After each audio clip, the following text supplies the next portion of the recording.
คิดว่าน่าจะถึง100 ปีนะพี่น้องนี่คือรถฮุนไดพี่น้องนี่อันนี้คือรถโตโยต้าพี่น้องนี่รถโตโยต้าพี่น้องไอ้เบิ้งนี่คือรถเนาะพี่น้องป๊อตุ้มไม่แม่ผู้นี่คือครัวที่ว่าเก่าแก่ที่สุดคือว่ามรดกของบ้านเฮาเนาะครัวตัวนี้คือว่าใส่มาแบบหลายปีแล้วพี่น้องเนาะนี่รถสัญจรไปมามอเตอร์ไซค์คือจังซี่แล้วนี่เนาะบ่น็อตเบิ่งแต่ยันปีนนี่ขึ้นเบิ้งนี่พี่น้องเนาะนี่ครัวด้วยนี่เส้นหลักของบ้านบ่อไส้เนาะพี่น้องเนาะเบิ่งรถเด้อนี่พี่น้องเนาะรถนี่คือจังซี่แล้วนี่เพิ่นมานี่เนาะนี่รถนี่คือเบิ้งนี่รถนี่ยังบ่กล้าเสี่ยงแบบดีกันก็บ่ได้เนาะพี่น้องเนาะได้เล่นเดียวพี่น้องได้แต่เฉพาะมอเตอร์ไซค์พี่น้องนี่เนาะจักยังบ่ล้มแล้วนี่พี่น้องนี่คือรถได้เล่นเดียวเพราะว่าส่วนรถใหญ่นี่ก็บ่ได้เนาะคือได้เล่นเดียวพี่น้องนี่เนาะแต่ขนาดว่ารถจักส่วนนี่รถไถรถอีแตนหน้านี่ก็บ่ได้เล่นเดียวสวนกันบ่ได้พี่น้องคนใดแต่รถจักแม่นบ่นอนรถจักรนี่ก็สวนได้อยู่แต่สบายดีพ่อกับเบาไส้คือเก่าเนาะมื้อนี้เบาไส้มากับเบามอดสบายดีบ่มอดสบายดีมื้อนี้เบาไส้สิมาให้เบิ่งเนาะครัวอยู่บ้านเบาไส้พี่น้องที่เบาไส้เกิดมาก็เห็นเลยครัวตัวนี้เนาะบ่นอนเนาะแม่นนี่พี่น้องว่ามีความแตกต่างบ่กับ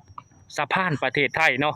นี่คือครัวอยู่บ้านเบาไส้เองพี่น้องเนาะนี่คือครัวเสซ้ำซอยพี่น้องเนาะแม่นบ่นอดย่างไปก่อนเนาะพี่น้องเจ้านะ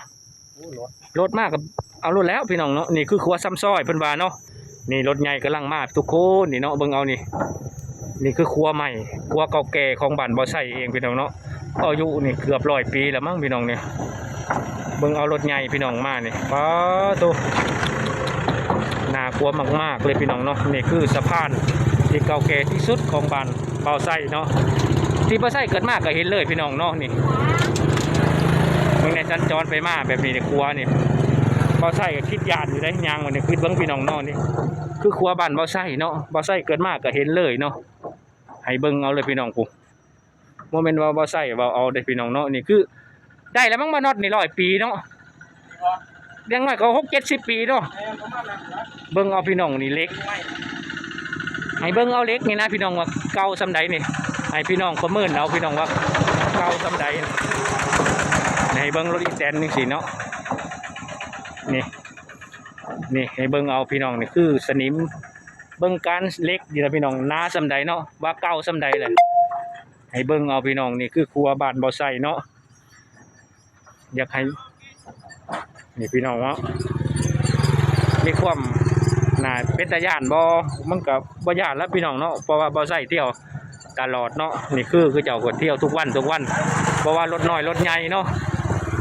บ่ว่ารถน้อยรถใหญ่เนาะอย่างนี้อย่างผู้สาวไปมาเนี่ยเพิ่นก็ยิ้มน้อยยิ้มใหญ่มึงเนี่ยโอ้พี่น้องเนาะนี่คือสาวซ้ำน้อยพี่น้องนี่ให้เบิ่งเนาะพี่น้องว่าครัวนี่ความจากห่วยบ่เฮือหยังเซ่ซ้ำซอยนี่คือเซ่แม่นบ่น็อตมันเป็นสายน้ำรักของเมืองชนสายน้ำรักของบ้านเฮาว่าไงเนาะนี่พี่น้องสิให้เบิ่งเนาะนี่บ้านเฮาของนี่ของเมืองชนนี่แหละคือน้ำเซ่พี่น้องเนาะนี่น้ำเซ่ที่ว่าน้ำที่เขาเฮ็ดนาแซงนาแรงนาแซงคือว่าแม่น้ำใหญ่ร่องจากแม่น้ำโขงนี่คือว่าน้ำเซ่นี่แหละที่ลาวมีเซ่กับแม่น้ำโขงน้ำคลองน่ะพี่น้องนี่แหละประมาณนี้พี่น้องเนาะรถลายเนาะนี่ให้เบิ่งพี่น้องเนาะรถใหญ่ๆมากพี่น้องเนาะให้เบิ่งที่บ่อไส้ทายกับบ่น็อตเกียงให้เบิ่งนะครัวนี่แหละครัว100 ปีของบ้านบ่อไส้เนาะเกิดมาก็เห็นโลดนี่ก็ให้เบิ่งตามถนนเลยนี่พี่น้องนี่ครัวเห็นมาใหม่เบิ่งเอามีทั้งพื้นนี่พี่น้องไม้ได้โมเมนต์ปูนนี่เพิ่นเอาไม้เด้โครงสร้างเล็กแต่เพิ่นเอาไม้นี่เบิ่งเอาไม้สิหลายปีเนาะไม้นี่ก็เกิดเก่าจนแตกไปแล้วพี่น้องนี่ให้เบิ่งเนาะนี่รถใหญ่มาแล้วพี่น้องรถใหญ่มาแล้วเบิ่งเอาพี่น้องเนาะนี่คือครัวที่บ่อไส้คิดว่าน่าจะถึง100 ปีนะพี่น้องนี่คือรถฮุนไดพี่น้องนี่อันนี้คือรถโตโยต้าพี่น้องนี่รถโตโยต้าพี่น้องไอ้เบิ้งนี่คือรถเนาะพี่น้องป๊อตุ้มแม่ผู้นี่คือครัวที่ว่าเก่าแก่ที่สุดคือว่ามรดกของบ้านเฮาเนาะครัวตัวนี้คือว่าใส่มาแบบหลายปีแล้วพี่น้องเนาะ นี่รถสัญจรไปมามอเตอร์ไซค์คือจังซี่แล้วนี่เนาะบ่น็อต เบิ่งแต่ยันปีนนี่นะ ขึ้นเบิ้งนี่พี่น้องเนาะเนี่ยขัวเด้วยนี่เส้นหลักของบ้านเบาไส้เนาะพี่น้องเนาะเบิ่งรถเด้อนี่พี่น้องเนาะรถนี่คือจังซี่แล้วนี่เพิ่นมานี่เนาะ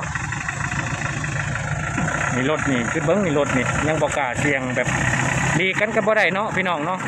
ได้เล่นเดียวพี่น้องได้แต่เฉพาะมอเตอร์ไซค์พี่น้องนี่เนาะ